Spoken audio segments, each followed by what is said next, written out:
bonsai Indonesia. Jumpa lagi dengan saya Rudi Julianto dalam channel YouTube Pokok Art.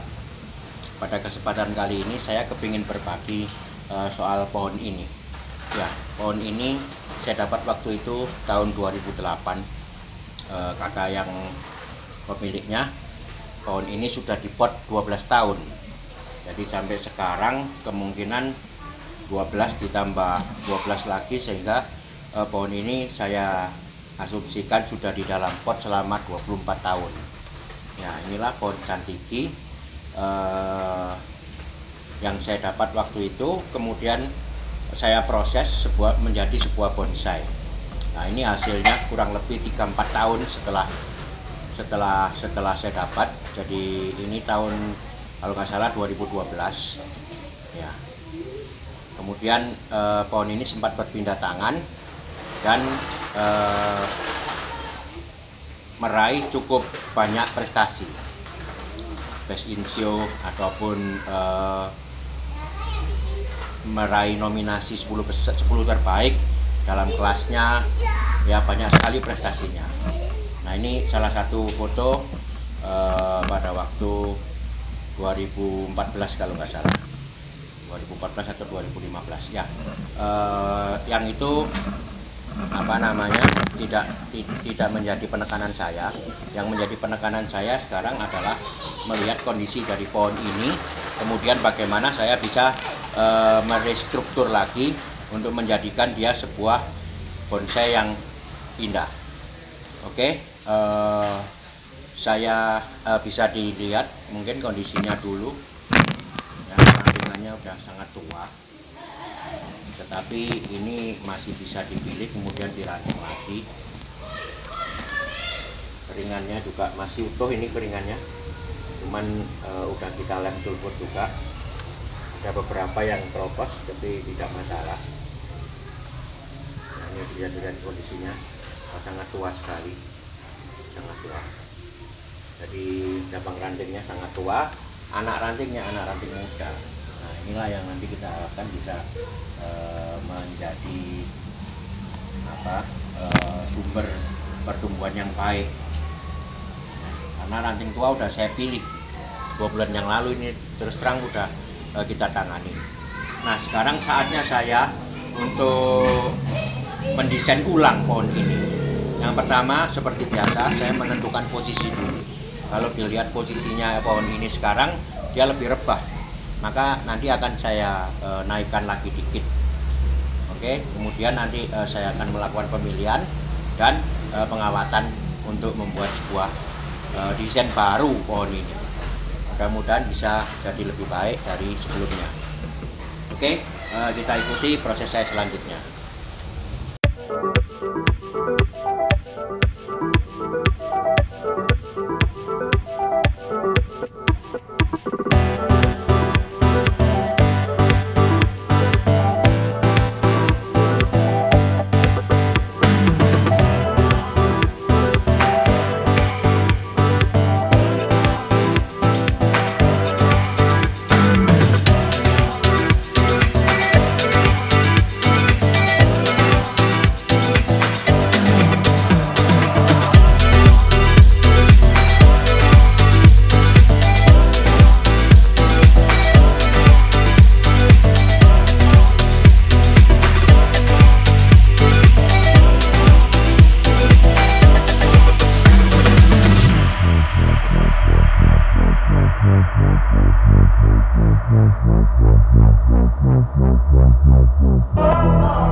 Ini saya sedang melakukan proses pemilihan. Ya, jadi nanti ini ranting-rantingnya bisa di zoom. Ranting-rantingnya akan kita ulang. Jadi ini kan pertumbuhannya masih banyak yang liar. Kita pilih mana yang kita butuhkan untuk dikonsentrasikan. Ya, ini salah satu cara untuk mengulang Cantigi yang istilahnya udah rusak, pernah jadi tapi kemudian dia rusak karena perawatan.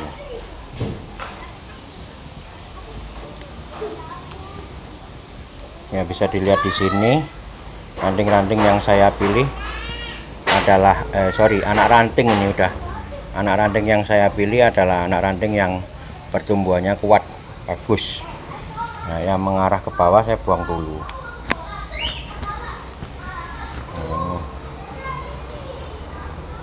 Ini nanti yang akan kita detil, kita kawat. Prosesnya tidak akan lama, paling sekitar 1 tahun, maksimal 1,5 tahun dia udah jadi lagi dalam kondisi 80-90%. Belum 100% sampai daunnya kecil, tapi kemungkinan tajuk-tajuk udah terlihat dan daun udah mulai kompak. 1 tahun lah, 1,5 tahun paling lama.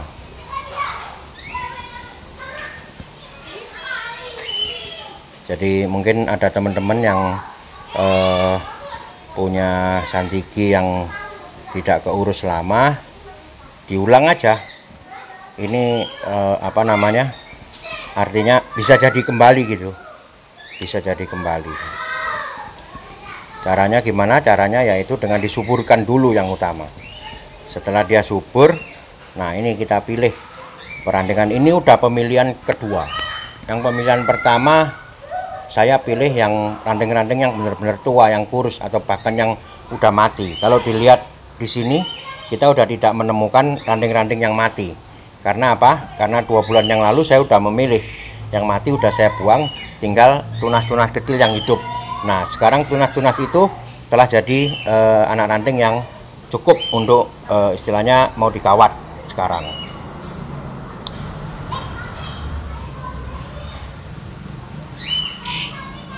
Oke, saya lanjutkan dulu ya. Nanti kita kembali lagi dalam proses pengawatan.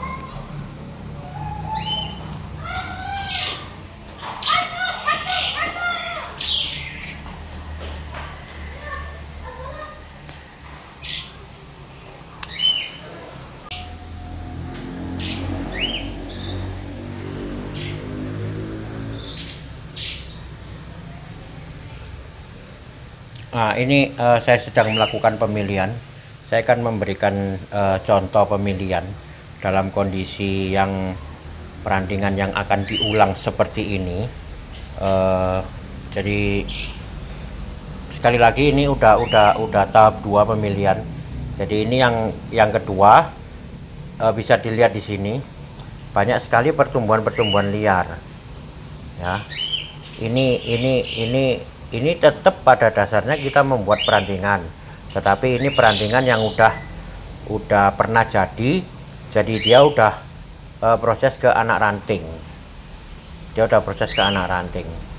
Jadi seperti ini ada ranting, kemudian banyak anak ranting, 1, 2, banyak sekali anak ranting ya. Yang kita buang yang tidak perlu dulu. Ini namanya ketiak daun, ini kita buang dulu. Nah, setelah itu kita akan mendapat atau mengetahui perantingannya dengan jelas, perpecahan ke anak rantingnya. Nah, setelah ketiak daun ini kita buang, nah sekarang kita tahu, ya kan? Nah, ini bisa dilihat ya. Nah ini perpecahan anak rantingnya. Nah, sekarang dari anak ranting ini mana yang kita pakai? Kalau kita pakai, kebetulan ini menurut saya sih bisa dipakai semua. Jadi kita seleksi masing-masing, satu persatu. Nah, ini kita buang dulu. Daun-daun yang besar kita buang dulu. Ya. Hampir sama semua bonsai, perlakuannya seperti ini, hampir sama. Jadi tetap berpikirnya kita struktural, sistematis. Jadi dari ranting, anak rantingnya mana, nah itu diperjelas. Nah, seperti ini kita lihat, ini terlalu panjang. Ya, saya nggak mungkin memakai sampai ujung sini. Kebetulan ada tunas, kita tinggal memilih mau dipotong di sini, atau mau dipotong di sini, atau mau dipotong di sini. Nah, saya ingin agak panjang dikit, saya potong di sini. Ya. Nah, jadi ranting ini, anak ranting ini cuma sekian. Nah, ini udah terlihat sekarang. Nah, ini tidak kita perlukan, buang. Udah terlihat, artinya perpecahannya udah jelas ya. Tinggal kita kawat. Nah, ini cara mengulang. Ini adalah anak ranting baru. Yang lama udah banyak saya buang. Nah, dari ranting ini punya anak ranting ini kebanyakan baru.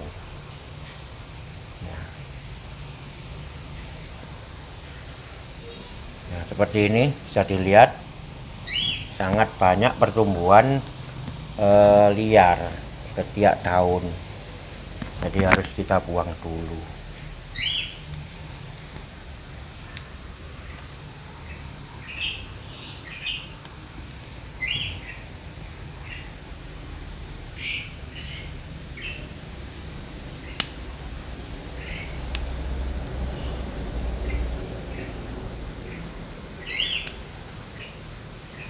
Ini juga ya sangat banyak yang liar.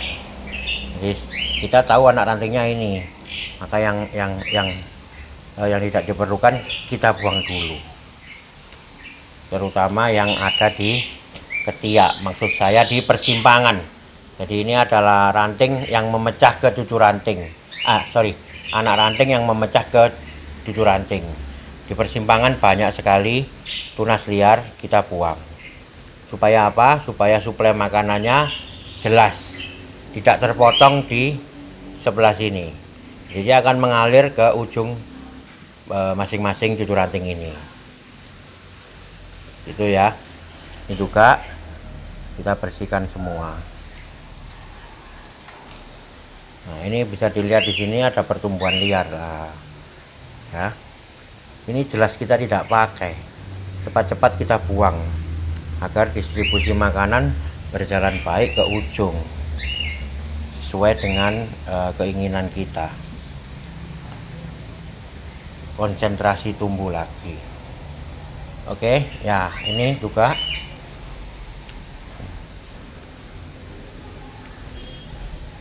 di sini kita tidak memikirkan nanti arahnya mau kemana dulu. Yang penting dibersihkan dulu. Setelah kita mendapat anak ranting atau cucu ranting yang udah bersih, nanti kita arahkan dengan kawat. Ya, ini udah hampir selesai saya.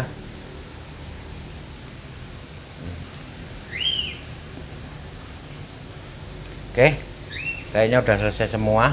Bisa dilihat ya. Sekarang kondisinya terlihat jarang-jarang, tetapi udah terpilih ini ya, tinggal kita kawat. Nah, ini adalah pengawatan detail, langsung pengawatan tahap akhir, karena apa yang kita kawat adalah anak ranting. Kemungkinan juga ada beberapa yang sudah jadi cucu ranting. Ini pengawatan terakhir. Karena ini pohon sudah pernah jadi, maka kemungkinan saya tidak banyak mengawat cabang ranting, udah terarah. Sehingga yang saya perlu kawat nanti yang di ujung-ujung aja untuk detail finishing dari pembentukan tajuk atau pembentukan perantingan. Ya, kita siapkan dulu proses pengawatan. Nanti kita kembali lagi setelah pohon ini kita rapikan dengan kawat. Matiin dulu.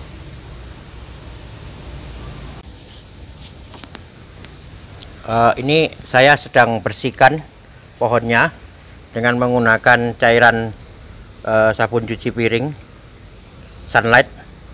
Kita tinggal disikat aja batangnya. Banyak sekali lumut-lumut hitam-hitam seperti ini, bisa dilihat. Nah, ini adalah sebenarnya lumut yang harus kita bersihkan agar tidak nantinya mengganggu pertumbuhan. Nanti setelah disikat kita akan bilas dengan air biasa.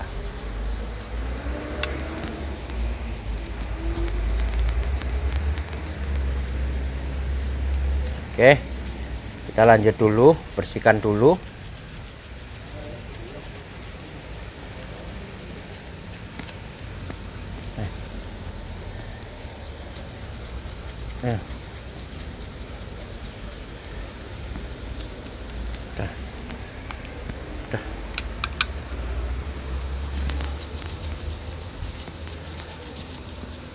Kang,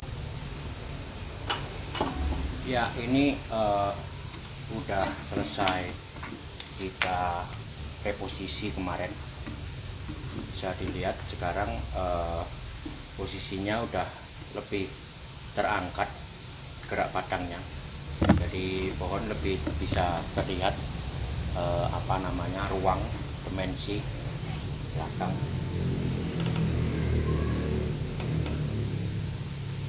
Juga sudah saya pilih ranting-rantingnya, anak rantingnya ternyata udah cukup komplit ini, artinya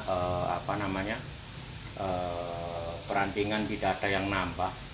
Kemungkinan yang nambah adalah bagian-bagian sini. Jadi ini cabang kedua ini atau batang kedua, nantinya akan ada mahkota di sini, tetapi masih terlihat sangat kurus sehingga perlu pertumbuhan di sekitar sini untuk menutupi kelemahan yang tadi saya bilang kurus tadi. Tadinya ada hidup tetapi mati ini.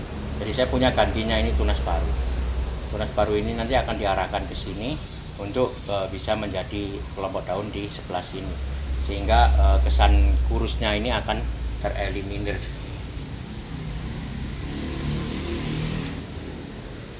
Bagian belakang bisa agak turun sedikit.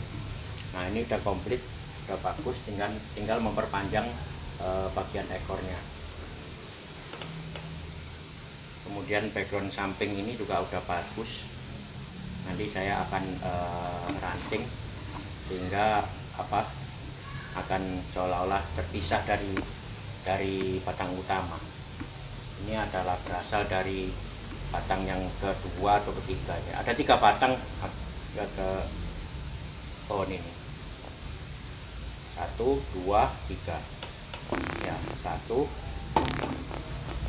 3.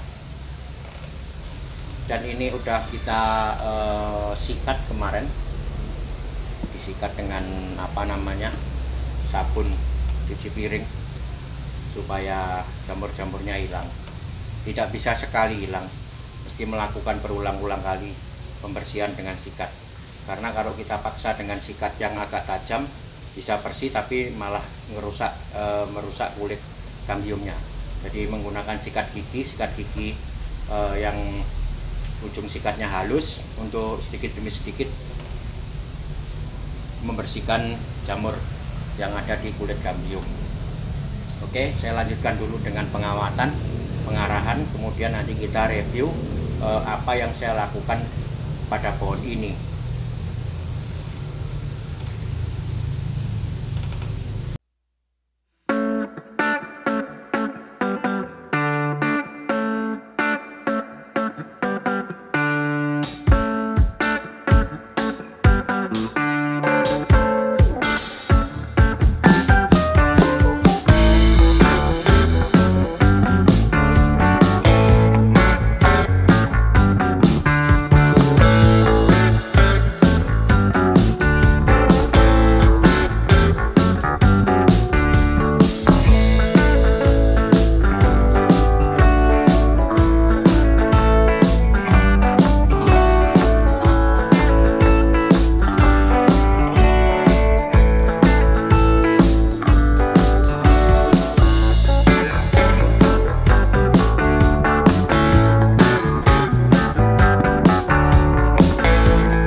turun. Nah, ini sudah selesai, saya kawat dan saya arahkan. Kurang lebih sekitar 80-90% akan mendekati desain awal. Jadi ini tetap masih bisa saya pertahankan seperti penataan desain awal.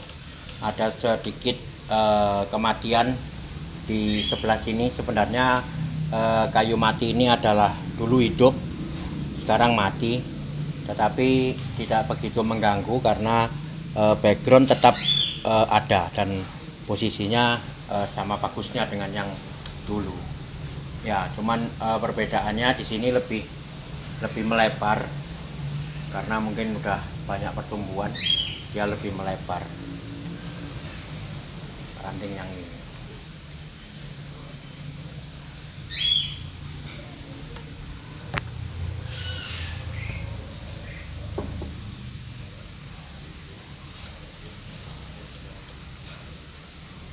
Oke, mudah-mudahan saya terus dapat mengupdate video dari perkembangan dari perubahan desain pohon ini. Ya, jadi inti dari sharing saya kali ini adalah kepingin berbagi bagaimana sebuah pohon yang tadinya udah jadi, bahkan boleh dikatakan udah berprestasi pohonnya, kemudian tidak terawat sehingga kerusakan dan banyak berubah. Ya, kita berusaha untuk memperbaiki. Kebetulan ini bisa kembali, kurang lebih bisa kembali seperti desain awal. Jadi mudah-mudahan ini bisa tetap sehat dan saya bisa meneruskan sampai matang kembali. Ya, jadi perubahannya adalah penanganannya adalah yang pertama, ini 4 bulan yang lalu kita dapat lagi pohon ini dalam kondisi yang sangat memprihatinkan. Kemudian kita coba suburkan dulu dengan mengganti sebagian media, tidak diganti total, sebagian media diganti kira-kira 30% untuk bisa memasukkan dekaster baru. Setelah itu pohon disuburkan dulu. Setelah disuburkan dapat 1 bulan pohon ini tumbuh bagus.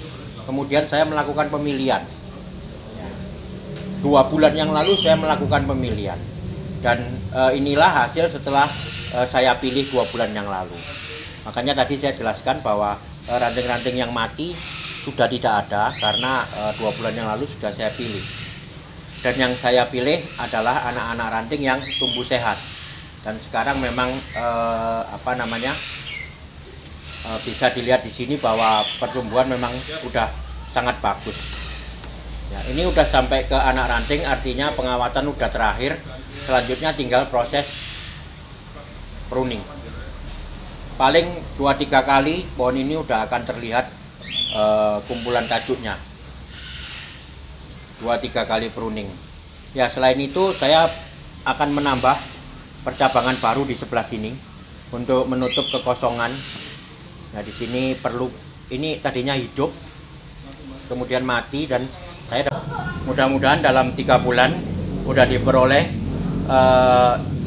pembesaran yang lumayan sehingga bisa diarahkan ke mari. Oke, saya pikir cukup sharing saya kali ini tentang rekondisi atau restyling dari sebuah pohon yang tadinya jadi, kemudian kita ulang lagi menjadi mudah-mudahan desainnya masih tetap ya, untuk menjadi kematangan yang seperti semula. Terima kasih telah menyimak video saya ini. Mudah-mudahan ini dapat kita update terus sampai ke proses kematangan yang bisa 90%. Sampai ketemu pada video saya berikutnya. Tetap ikuti channel saya, channel YouTube Pokop Art, untuk menyimak segala info, teknik, dan cara-cara saya membuat bonsai. Salam pokok.